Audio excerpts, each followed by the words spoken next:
Hero Allu Arjun వ్యాఖ్యలపై మండిపడ్డారు ACP Vishnumurthy. పోలీసుల్ని అవమానిస్తూ మాట్లాడితే కఠిన చర్యలు తప్పవన్నారు. బాధ్యత గల వ్యక్తిగా ఆయన ప్రవర్తించాలన్నారు. చట్టం గురించి తెలియదంటే కుదరదన్నారు ఏసీపీ విష్ణుమూర్తి. కోసం ఒక సౌలత్ కల్పించారు. వాపును చూసి బలమని పొంగిపోదు. మీకు అంత వాపే అది ఎప్పుడు పోతుందో ఆ గాడుపు పోతుంది. పబ్లిక్ తీసి పడేస్తారు. ఆల్రెడీ సగం తీసేసిండు, ఈ మిగిలింది కూడా పోతుంది. దయచేసి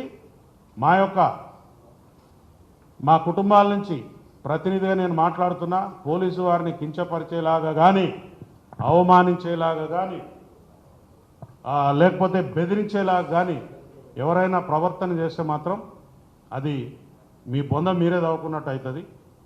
ఈసారి నుంచి ఉపేక్షించేది లేదు. చట్టపరంగా ముంగడిపోతాం, న్యాయపరంగా ముంగడిపోతాం. ప్రజలలో కూడా తీసుకుపోయి మీ బట్టలు కూడా తీపిస్తాం. పబ్లిక్లో కూడా పోయి ఊరూరికి మీటింగులు పెట్టి మీ బట్టలు కూడా తీపిస్తాం. Be careful. Thank you very much. మీకోసం ఒక సౌలత్ కల్పించారు.